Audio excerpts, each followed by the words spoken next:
दोस्तों नमस्कार, स्वागत है आपका दीक्षा क्लासेस के यूट्यूब चैनल पर। तो दोस्तों पिछली क्लास में हमने गणित का एक टॉपिक देखा था साझेदारी। साझेदारी बोले तो पार्टनरशिप। पार्टनरशिप के कई सवाल हमने देखे थे और आज फिर से हम लेकर के आए हैं पार्टनरशिप के कुछ बचे हुए शेष सवाल जो आपकी परीक्षा की दृष्टि से अति महत्वपूर्ण है, जो आपके प्रत्येक प्रतियोगी परीक्षा में पूछे जाते हैं। तो देखिए दोस्तों, आज का हमारा सवाल है ए बी तथा सी मिलकर एक व्यापार प्रारंभ करते हैं। ए पूरे वर्ष के लिए 2 लाख रुपए लगाता है, बी पहले 3 लाख रुपए लगाता है तथा 4 महीने बाद 1 लाख रुपए और लगाता है। सी पहले 4 लाख रुपए लगाता है तथा 9 महीने बाद 1 लाख रुपए निकाल लेता है। वर्ष के अंत में 8,47,500 रुपए के लाभ में से प्रत्येक का भाग ज्ञात कीजिए। ये आपका सवाल है। इसमें 3 व्यक्ति हैं, ए बी और सी। कितने व्यक्ति हैं? ए बी और सी। तो देखिए दोस्तों, ए, ये आपका ए, ये बी और ये सी, 3 व्यक्ति मिलकर के एक व्यापार प्रारंभ करते हैं। ए ने अपनी पूंजी 2 लाख रुपए लगाई है। ए ने अपनी पूंजी कितनी लगाई? 2 लाख रुपए। और ये लगाई है पूरे साल भर के लिए। देखिए, ए पूरे वर्ष के लिए अर्थात पूरे 12 महीने के लिए लगाता है, जबकि बी जबकि बी पहले 3 लाख रुपए, पहले बी कितने लगाता है? 3 लाख रुपए। ये 3 लाख रुपए और 3 लाख रुपए लगाने के बाद में 3 लाख रुपए लगाता है और 4 महीने बाद 1 लाख रुपए और लगाता है। तो ये जो 3 लाख रुपए लगे हैं, ये आपके केवल 4 महीने के लिए, क्योंकि 4 महीने बाद में उसने अपना प्लान चेंज कर दिया, तो 1 लाख रुपए और लगाने का डिसीजन लिया। तो 3 लाख पहले लगे हुए थे, 1 लाख और लगे, तो टोटल हो गए 4 लाख। अब 4 लाख रुपए जो लगे हैं वो बाकी बचे हुए 8 महीने के लिए लग रहे हैं, क्योंकि आपके सवाल में कहा गया है कि बी नामक व्यक्ति जो है वो 3 लाख रुपए स्टार्टिंग में लगाता है, लेकिन 4 महीने लगाने के बाद में उसने अपना प्लान चेंज कर दिया, अपना डिसीजन चेंज कर दिया और उसने अपनी पूंजी और बढ़ाई, 1 लाख रुपए और बढ़ा दी। तो 3 में 1 लाख जोड़ेंगे, 4 लाख रुपए। अब ये 4 लाख रुपए आपके शेष कितने? 8 महीनों के लिए। ठीक है दोस्तों, अब आगे बात करें अपन सी। सी पहले 4 लाख रुपए लगाता है। सी, ये देखिए, ये आपके 4 लाख रुपए लगाता है और 4 लाख रुपए लगाने के बाद में तथा 9 महीने बाद, अब 9 महीने तक इसके 4 लाख रुपए लगे, क्योंकि 9 महीने बाद में ये अपना डिसीजन चेंज कर रहा है। 9 महीने बाद 1 लाख रुपए निकाल रहा है। इसका मतलब 4 लाख लगाए थे, 9 महीने बाद में इसने अपना डिसीजन चेंज किया और क्या किया? 1 लाख रुपए निकाल लिया। तो अब बच गए इसके पास 3 लाख रुपए। अब इसने 3 लाख रुपए लगाए, तो बचे हुए 3 महीनों के लिए लगाएगा, क्योंकि 9 और 3 12, क्योंकि सारा जो पूंजी का जो अनुपात है वो पूरे साल भर की बात यहाँ हो रही है, हिसाब जो है 1 साल में हो रहा है। तो यहाँ हम देखेंगे 12 दूनी 24, ये आपका 24 लाख रुपए हो गया अनुपात। यहाँ 4 × 3 = 12 लाख रुपए हो गया। यहाँ 8 चौक 32 लाख रुपए हो गया अनुपात। यहाँ आप देखेंगे 9 चौक 36 लाख रुपए हो गया। यहाँ आपका ये 36 लाख रुपए हो गया और ये 3 तिया 9 लाख रुपए हो गया। ये अब देखिए दोस्तों, इसको अपन सॉल्व आउट करते हैं। यहाँ ये आपका 24 लाख अनुपात 32 और 12 44 लाख रुपए, 32 और 12 44 लाख रुपए। फिर यहाँ बात करते हैं दोस्तों, तो यहाँ आपके 45, क्योंकि 36 और 9 45, 1 2 3 4 और 5, ये 45 लाख रुपए। ठीक है दोस्तों, अब हम 5 जीरो से, ये 5 जीरो, ये 5 जीरो और 5 जीरो उड़ा दिए हमने, ये काट दिया। अब आपके पास यहाँ आ रहा है 24 अनुपात 44 अनुपात 45। अब देखिए दोस्तों, ए बी और सी की पूंजी का जो अनुपात है वो आपके सामने आ चुका है। ए बी और सी की पूंजी का अनुपात आ चुका है, जबकि आपके सवाल में दिया गया है कि वर्ष के अंत में 8,47,500 रुपए। तो सबसे पहले आप अनुपातों का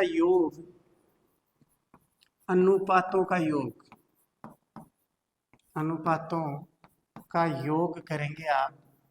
तो जब आप 24 प्लस 44 प्लस 45 अगर इनको आप ऐड करेंगे तो ये आपका आ जाएगा 44 दूनी 88 और 89 और 24 113। ये आपका आ गया दोस्तों 113। कितना आया? 113। अब आपको कुल लाभ भी आपके प्रश्न में दिया है। कुल लाभ आपको आपके प्रश्न में दिया है। कुल लाभ वर्ष के अंत में कुल लाभ है 8,47,500 रुपए ये है। तो अब पूछा क्या गया है, इसमें पूछा प्रत्येक का भाग ज्ञात किया, प्रत्येक का हिस्सा ज्ञात करना है। अब हमें प्रत्येक का, तो सबसे पहले हम ए का लाभांश ज्ञात करेंगे। किसका? ए का लाभांश अगर हम ज्ञात करेंगे, ए का लाभांश ज्ञात करेंगे तो इसके लिए आपको कुल 8,47,500 बटे कुल अनुपात 113 गुणा ए का लाभांश 24। तो दोस्तों यहां ध्यान रखना है। अब आपको यहां देखना है कि 8475 को डिवाइड करें आप कितने से? 113 113 से, तो ये आ जाएगा 7 बार में 7 या 21 और 7 एकम 7 2 9 और फिर उसके बाद में आ जाएगा 7 एकम 7 ये लो। ठीक है, अब अगर माइनस करते हैं तो यहाँ 6 और यहाँ 14 में से 9 गए तो 5 और यहाँ 0, ये आ गया 5। फिर इसको करेंगे 13 पंजे 65 500, ये 75 बार में आपका डिवाइड हो चुका है ये 565 और माइनस करेंगे तो 0। ठीक है, तो 75 113 को एक बार में और यहाँ आ जाएगा 7500।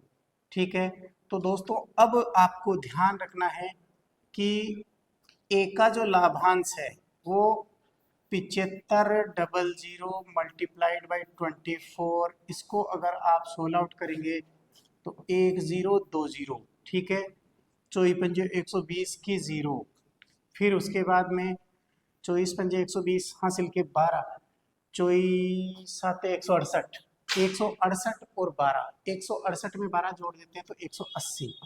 ये दोस्तों ये आपका लाभांश आ चुका है। किसका?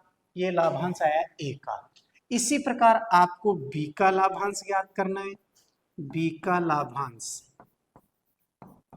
अब बी का लाभांश अगर आप ज्ञात करते हैं तो वही तरीका आपको फॉलो करना है। 847,500 डिवाइडेड बाई 113 इंटू बी का लाभांश क्या था? 44। बी का लाभांश आपके क्वेश्चन में दिया हुआ है 44। ठीक है, क्योंकि हमने पूंजी का अनुपात निकाला था तो 24 के अनुपात में। इसको फिर से एक बार में, और ये आपका वही 7500। ठीक है, तो यहाँ आप इसको क्या करेंगे? 7500 इंटू 44, अगर इसको हम मल्टीप्लाई करते हैं तो आपका जो आंसर है वो कुछ इस प्रकार, ये देखिए 75 इंटू 44, 4 पंजे 20 की 0, 7 चौक 28 सर 2 30, 300 और फिर से यहाँ पर 300, ये आ गया आपका 0033 3300। तो कुल मिलाकर के 3300 और ये 20 ये बचे थे आपके पास। तो कुल मिलाकर के बी का लाभांश आपका आ चुका है 3,30,000, 3,30,000, जबकि ए का लाभांश 1,80,000 रुपए। इसी प्रकार आप सी का लाभांश भी ज्ञात कर सकते हैं। सी का लाभांश, सी का लाभांश equal to 847500 divided by 113 into 45, क्योंकि सी का जो अनुपात है वो कितना है, 45 है। इसको फिर से एक बार में, और ये हम पहले काट चुके हैं 7500 बार में, ठीक है। अब 7500 गुणा 45, इसको आपको हल करना है। तो वापस इसको मल्टीप्लाई अपन यहाँ क्या करेंगे, ये 75 गुणा 45 करके आप चेक कर सकते हैं। 55 25, 5 7 35 और 2 37 इंटू 4 पंजे 20, 7 चौक 28 और 2 30, ये लीजिए। तो ये 5, ये 7, ये 3 और ये 3, 33 75। तो दोस्तों यहाँ ध्यान रखना है, ये 33 75 जो है ये आपका, और डबल जीरो आपके पास है ही, इसका मतलब 3,37,500 सी का लाभांश। किसका लाभांश, सी का लाभांश। अब दोस्तों इस पूरे की जांच आप लोग करेंगे कि आपका तीनों आंसर सही है या गलत है, ठीक है। तो इसका एक ही तरीका है, जो तीनों का लाभांश आया उसको जोड़ने पर, उसको ऐड करने पर आपका पूरा कुल रकम आनी चाहिए 8,47,500। इसका मतलब आप यहाँ चेक कर सकते हैं, यहाँ देखिए 1,80,000, फिर आपका 3,30,000, फिर आपका 3,37,500। अगर इन सभी को आप जोड़ेंगे तो 1 0 2 0, फिर ये 5 के 5, ये 7 के 7, 8 3 11, 3 14 के 4, हासिल का 1, 6 7 और 1 8। तो ये देखिए दोस्तों, यहाँ आपको बता देता हूँ मैं, 6 3 3 6 7 और 1 8। तो ये कुल मिलाकर के आपके जो कुल लाभांश दिया हुआ था वो आ चुका है 8,47,000 और 500। तो दोस्तों इस सवाल को आप देखेंगे, बहुत बढ़िया से शानदार तरीका है।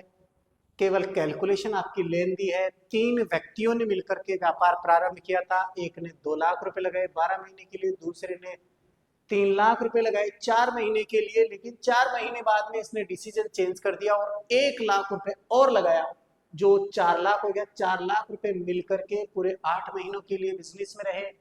फिर सी नामक व्यक्ति ने पहले 4 लाख रुपए लगाए, लेकिन 9 महीने बाद में उसने अपना प्लान चेंज किया और 9 महीने तक 4 लाख रुपए लगे और फिर उसने 1 लाख रुपया निकाल लिया। तो बचे उसके 3 लाख, बचे हुए 3 महीनों के लिए। ठीक है दोस्तों, जब इसकी कैलकुलेशन हम करते हैं, जब इसकी कैलकुलेशन हम लोग करते हैं तो देखिए क्या है कैलकुलेशन में। देखिए दोस्तों, थोड़ा मच्छर का असर है इसलिए स्लाइड, तो यहाँ ध्यान देना है। ये 12 दूनी 24 लाख, ये इसको हमने किया तो 4 थी 12 लाख, 8 चौक 32 लाख, फिर ये 9 चौक 36 लाख, 3 तिया 9 लाख। ठीक है, जब इसको 24 लाख, इधर 12 और 32 44 लाख, इधर 9 36 और 9 45 लाख रुपए। ठीक है दोस्तों, अब जब हम इन सब के 0 से 0,5 0,5 0,5 0 कट गए तो आपका पूंजी का जो अनुपात आया वो 24 अनुपात 44 अनुपात 45। ठीक है दोस्तों, अब अनुपातों का योग हमने किया तो 113 आ गया। कुल लाभ हमें दिया है 8 लाख, कुल हमें दिया है 8 लाख, कुल हमें जो दिया है वो 8,47,500। ठीक है, 8,47,500 रकम दी हुई है। अब इसमें एका लाभांश आपको ज्ञात करना है, तो 8,47,500 बटे कुल लाभ, कुल अनुपात कितना है 113। जब इसको सोल आउट करेंगे तो ये 113 से 7500 बार में कटेगा और इसको हम 24 से मल्टीप्लाई करते हैं तो 1,80,000 रुपये आता है। फिर बात करते हैं बी का लाभांश, ये सेम इसी प्रकार ये 3,30,000 आ जाएगा। फिर सी का लाभांश आपका इसी प्रकार करेंगे तो 3,37,500 आ जाएगा। इस पूरे की जांच करने के लिए आपको क्या करना पड़ेगा, सबको जोड़ दो तो ये आ जाएगा। तो देखिए दोस्तों, अगला सवाल आपका, अगला सवाल है, नीना तथा मीना ने क्रमशः 30,000 तथा 45,000 रुपए के निवेश से साझेदारी में एक व्यापार प्रारंभ किया। 2 साल बाद में 1,50,000 रुपए के लाभ में से मीना का भाग ज्ञात करना होगा।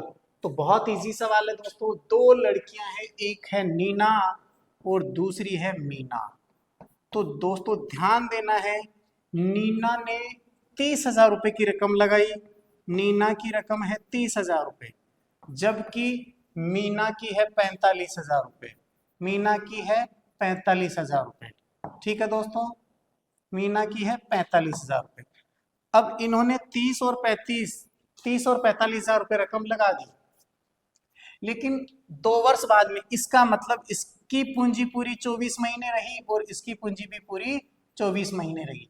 जब इसको हम सोल्व आउट करते हैं तो जब समय अगर बराबर समय के लिए पूंजी लगाई गई है तो समय आपस में कट जाता है, और अब 3 जीरो से 3 जीरो हमने काट दिया और इसको हमने काटा 15 दूनी 30 और ये 15 × 45।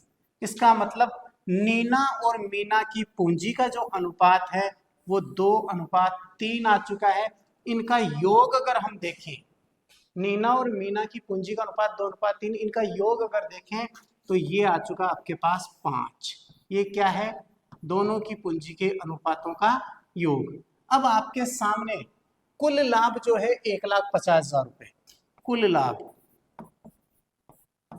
लाभ बराबर 1,50,000 रुपए दिया हुआ है। 1,50,000 रुपए क्या दिया हुआ है? किसका लाभ है? दोनों का मिला करके। अब आपको किसका पूछा गया है इस सवाल में? मीना का पूछा गया है। तो आप मीना का लाभांश आप ज्ञात कर सकते हैं दोस्तों। कुल 1,50,000 बटे कुल अनुपात 5 इंटू मीना का 3। ठीक है, क्योंकि मीना का लाभांश 3 है। तो 5 एकम 5, 5 × 15, ये 30,000, और 30,000 को आप 3 से मल्टीप्लाई करेंगे, 30 × 90। ये 90,000 रुपए जो है वो किसका लाभांश है? मीना का लाभांश। ठीक है दोस्तों, ध्यान रखना है, बहुत इजी सवाल है। 2 व्यक्ति हैं, नीना और मीना, उन्होंने एक ने 30,000 रुपए लगाए और दूसरी ने 45,000 रुपए लगाए और व्यापार प्रारंभ किया, और 2 साल के बाद में उन्होंने अपना हिसाब किया। अब दोनों की पूंजी समान समय के लिए, तो समय यहाँ मायने नहीं रखता है, समय को आप काट देंगे। फिर 3 जीरो से 3 जीरो उड़ा दिया, यहाँ 30 और यहाँ 15 बचते हैं, यहाँ 30 और यहाँ 45 बचते हैं। तो हम 15 से डिवाइड, 15 दूनी 30 और 15 × 45। फिर आगे चलते हैं, कुल लाभ आपके क्वेश्चन में दिया हुआ है 1,50,000 रुपए। तो अब पूछा क्या गया, आपके सवाल में पूछा गया है कि मीना का लाभांश क्या है? किसका? मीना का लाभांश क्या है? तो मीना का लाभांश कुल लाभांश बटे कुल अनुपात इंटू मीना का पूंजी का अनुपात। इससे आप काटेंगे तो 90,000 रुपए। ठीक है दोस्तों, चलिए अगला प्रश्न आपका। अगला सवाल आपका, प्रकाश, सुनील तथा अनिल ने संयुक्त रूप से क्रमशः 11 लाख रुपए, 16.5 लाख रुपए तथा 8.25 लाख रुपए के निवेश से एक व्यापार प्रारंभ किया। ठीक है, 3 वर्ष के अंत में उनके द्वारा कमाया गया लाभ 19,50,000 रुपए था। इस लाभ में अनिल के भाग का 50% कितना होगा? ये बैंक पीओ में आया हुआ प्रश्न है। तो दोस्तों इसमें 3 व्यक्ति हैं। सबसे पहले है आपका प्रकाश, सुनील और अनिल। ये आपका प्रकाश, ये सुनील और ये अनिल। तो देखिए दोस्तों, आपके प्रकाश के द्वारा लगाई गई पूंजी है 11 लाख रुपए। प्रकाश ने लगाए कितने? 11 लाख, ये 11 लाख। फिर उसके बाद में सुनील ने लगाए कितने? 16,50,000। ये लगाए इसने 16,50,000 रुपए। इसी प्रकार आपके अनिल के द्वारा लगाई गई पूंजी 8,25,000 रुपए। ये पूंजी किसके द्वारा लगाई गई है? अब तीनों की पूंजी 3 वर्ष बाद में, क्योंकि ये बोला 3 वर्ष के अंत में जो हिसाब हो रहा है, तो तीनों की पूंजी 3 वर्ष के लिए लगाई, तो 36 महीने, इसकी भी 36 महीने और इसकी भी 36 महीने। लेकिन दोस्तों अभी मैंने पिछले सवाल में बताया था कि जब समान समय के लिए पूंजी लगाई जाती है तो समय आपस में कट जाएगा।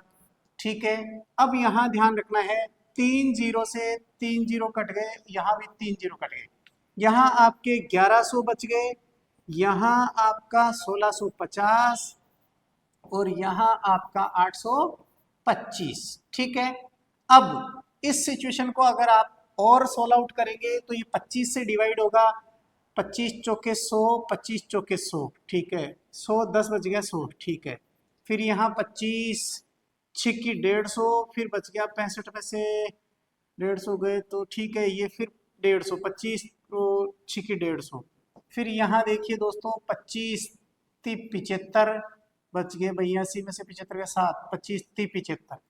अब इसको और काटेंगे आप तो 11 से 11 से आप अगर काट रहे हैं, 11 चौक 44, 11 चौक 44 और 11 छिकी 66 और 11 तिया 33। तो दोस्तों देखिए, ये आपके प्रकाश, सुनील और अनिल, इनकी पूंजी का जो अनुपात है वो आपके सामने आ चुका है, 4 6 और 3। जब इनका योग देखा जाएगा तो 4 6 और 3 13, इनका योग कितना आ गया, 13 आ गया। अब कुल लाभांश 3 वर्ष के बाद में कुल लाभ आपका दिया हुआ है 19,50,000 रुपए। कितना है, 19.5 लाख, 19,50,000 रुपए, 19,50,000 रुपए। ये है आपका किसका, कुल लाभांश। अब इसमें किसका हिस्सा पता करना है, अनिल के भाग का 50%। तो सबसे पहले आप अनिल का भाग, अनिल का लाभांश ज्ञात करें। अनिल का लाभांश अगर आप देखते हैं दोस्तों तो ध्यान रखना है अनिल का लाभांश क्या है, कैसे हमें ज्ञात करना है। कुल लाभांश 19,50,000 बटे कुल अनुपात, कुल अनुपात है 13। फिर अनिल का लाभांश, अनिल तीसरे नंबर का व्यक्ति है, अनिल का लाभांश है 3। अब आपको दोस्तों यहाँ 13 से डिवाइड करना पड़ेगा, 13 एकम 13 एक बार में, और फिर यहाँ बच गया 6, 13 चौक 52, 13 पंजे 65, इसका मतलब 15,000, 13 एकम 13 65, 13 पंजो 65, और ये आपका 4 जीरो लग गया साहब, ये आपका कट गया है 1,50,000 गुणा 3।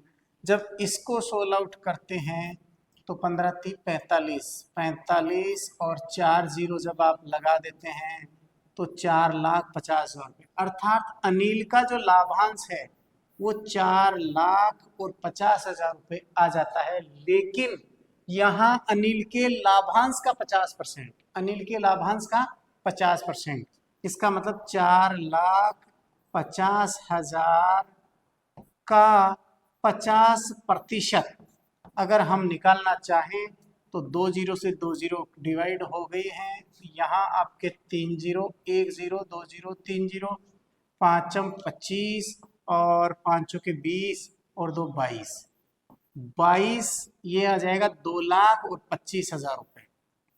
आपके सवाल में पूछा गया है कि अनिल के लाभांश का 50%, तो वो हमारे आ रहा है 2,25,000 रुपये, जो आपके ऑप्शन में 2,25,000 रुपये ये रहा, आपके ऑप्शन में आ चुका है। ऑप्शन बी आपका बिल्कुल करेक्ट है। ठीक है दोस्तों, चलिए सीधा सवाल है, कुछ भी नहीं है। प्रकाश, सुनील और अनिल ये 3 व्यक्ति थे, तीनों ने मिलकर व्यापार प्रारंभ किया। एक के 11 लाख रुपए थे, सुनील के 16,50,000 रुपए थे और अनिल के 8,25,000 रुपए थे। सबकी राशि जो है समान वर्ष के लिए अर्थात 3 वर्ष के लिए लगी, इसलिए हमने 36 महीने काट दिए हैं। अब आपके पास 3 जीरो से 3 जीरो उड़ा दिया, यहाँ 1100, 1650 और 825। अब देखिए दोस्तों, इसको जब हम 25 से काटते हैं तो यहाँ 44 बार में, और यहाँ आपका 66 बार में, यहाँ 33 बार में, ये सीधा सीधा 11 से डिवाइड हो रहा है, तो 11 चौक 44, 11 छके 66, 11 तिया 33। तीनों के अनुपातों का योग करते हैं तो 13 आ जाता है, जबकि कुल लाभ हमें 19,50,000 रुपए दिया हुआ है। इससे हम अनिल का लाभांश ज्ञात करते हैं, तो 19,50,000 में 13 का भाग देंगे, और जो अनिल का लाभांश का अनुपात है, पूंजी का अनुपात है 3 से मल्टीप्लाई करेंगे तो 4,50,000 रुपए आएगा। इसका 50% अगर आप निकालते हैं, 50% बोले तो इसका आधा 2,25,000 रुपए कितना आ जाएगा, 2,25,000 रुपए। तो दोस्तों देखिए अगला सवाल अब हम चलते हैं अगले